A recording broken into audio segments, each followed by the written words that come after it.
আমরা একটু আপনার দলের এনসিপির একজন নেতা বলেছেন হাসনাত আব্দুল্লাহ, তিনি বলছেন যে নির্বাচন প্রশাসন একটি দলের দিকে ঝুঁকে পড়েছে। তিনি আসলে কোন দলকে মিন করেছেন?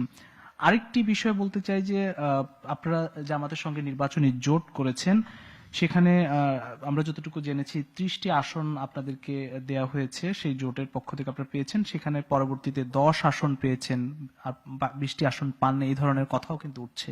কোনটি আসলে সত্য? দুটি প্রশ্ন আপনার কাছে। ধন্যবাদ আপনাকে, ধন্যবাদ দেশ টিভির আয়োজনকে। একই সাথে আমার সাথে সিনিয়র রাজনীতিবিদরা উপস্থিত আছেন, তাদেরকেও স্বাগত জানাচ্ছি। জাতীয় নাগরিক পার্টির পক্ষ থেকে যারা দেখছেন সবাইকে শুভেচ্ছা। প্রথমত বিষয় হচ্ছে যে আপনি দুটি বিষয় বলছেন, যে একটি হচ্ছে যে আমাদের দলের মুখ্য সংগঠক দক্ষিণাঞ্চলের হাসনাত আব্দুল্লাহ তিনি বলেছেন যে প্রশাসন একদিকে ঝুঁকে পড়েছে একটি দলের দিকে, এবং একই সাথে তিনি কিন্তু আরো একটি মন্তব্য করেছিলেন।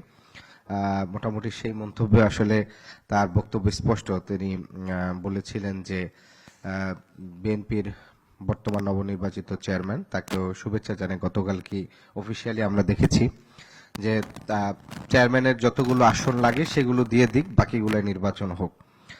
তো ফলশ্রুতিতে হাসনাত আব্দুল্লাহরই বক্তব্যে এই বিষয়টি আসছে। তার মানে তিনি বলছেন যে পুরো প্রশাসন, রাষ্ট্রযন্ত্র এবং পরিবেশটি এমনভাবে তৈরি করা হচ্ছে যে জাস্ট নির্বাচনের হচ্ছে ঘোষণা বাকি, এবং পুরো অনেকের মাধ্যমে এমন একটা পরিবেশ করে হচ্ছে যে বিএনপি পুরো সরকার গঠন করে ফেলছে, তাদের মন্ত্রী পরিষদ ঠিক হচ্ছে, সেটা নিয়ে টানাপোড়েন চলছে, বিষয়টি এরকম। তো ফলশ্রুতিতে এখানে যে বিষয়টি দাঁড়ায় সেটি হচ্ছে যে দেখেন প্রশাসনটা কিভাবে ঝুঁকে পড়েছে। আমরা বিশ্বাস করি এই স্বপ্নগুলিতেই তৈরি হবে স্বপ্নের বাংলাদেশ। স্বপ্ন ধরা, ধরনীর বুকে স্বপ্নের ঠিকানা। প্রথমত বিষয় হচ্ছে যে এখানের একটা বয়ান তৈরি করা হচ্ছে যে আসলে বিএনপির বাহিরে অন্য কোনো দলের আসলে মাঠে তেমন অবস্থান নাই। প্রথমত এরকম একটা আলাপ ইস্টাবলিশ করা হয়েছে যে বাংলাদেশে আওয়ামী লীগ বিএনপির বাহিরে আর কোনো রাজনৈতিক দল নাই, এরকম একটা বয়ানের মাধ্যমে।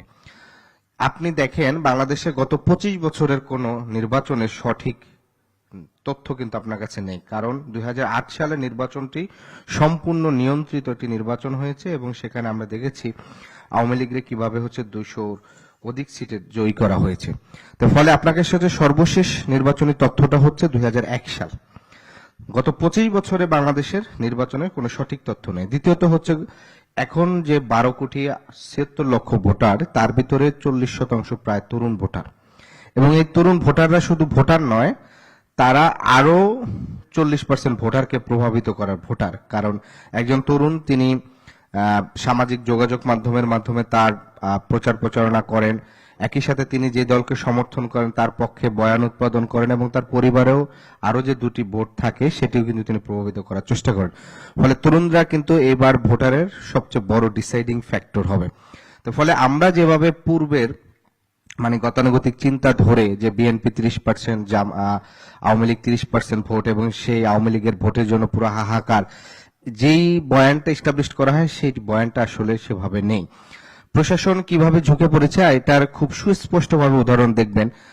খুব সম্ভবত ঝিনাইদহ জেলাটা আমার এক্সাক্ট মনে নেই, নির্বাচন কমিশনারের রুমে, মনোনয়ন যাচাই বাছাই রুমে বিএনপির প্রার্থী, একজন স্বতন্ত্র প্রার্থী, তিনিও সম্ভবত বিএনপির বিদ্রোহী বা এরকম হবেন, তাকে ধাক্কা দিয়ে মনোনয়ন মানে যাচাই বাছাই রুম থেকে ধাক্কা দিয়ে বের করে দিচ্ছেন। অর্থাৎ একজন বিএনপির প্রার্থী, তিনি চিন্তা করতেছেন তিনি এমপি হয়ে গেছেন, এই যেই লোকটা এখন বসে আছে মনোনয়ন যাচাই বাছাই, সে তাকে আগামী 33 দিন পরে তাকে সার ডাকতে বাধ্য হবে। ফলে তিনি মনস্তাত্ত্বিক ভাবে সেখানে বল প্রয়োগ করছেন, আইনের তোয়াক্কা করছেন। এটা হচ্ছে একেবারে অন ক্যামেরা, এবং হচ্ছে যে আপনার যেখানে যাচাই বাছাই হচ্ছে সেখানে, তাহলে যেখানে ক্যামেরা নেই 200টার উপরে প্রায় 150টার মতন কেন্দ্রে ভোট হবে, সেখানে ওই প্রার্থীর কর্মীরা কি আচরণ করবেন সেটা কিন্তু স্পষ্ট। আমরা দেখেছি যে ঋণ খেলাপির জায়গায় প্রায় অনেকের বাতিল হয়েছে 81 জন, কিন্তু আবার ঋণ খেলাপি থাকা সত্ত্বেও 30 জনের মনোনয়ন ঠিক হয়েছে। 30 জনের ভিতরে 15 জনই হচ্ছে বিএনপির প্রার্থী। বাকি যে 15 জন, সেখানে খুঁজলে দেখা যাচ্ছে স্বতন্ত্র বিএনপির আরো 4-5 জন পাওয়া যেতে পারে, যদিও সঠিক তথ্যটা এই মুহূর্তে এক্সাক্ট বলতে পারতেছি না।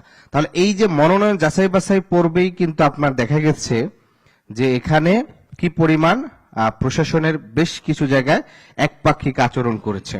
আপনি মনোনয়ন যেখানে যাচাই বাছাই হয়েছে সেখানে যখন বিএনপির প্রার্থীর মনোনয়ন বৈধ ঘোষণা করছে পুলিশ সাথে সাথে তালি দিছে।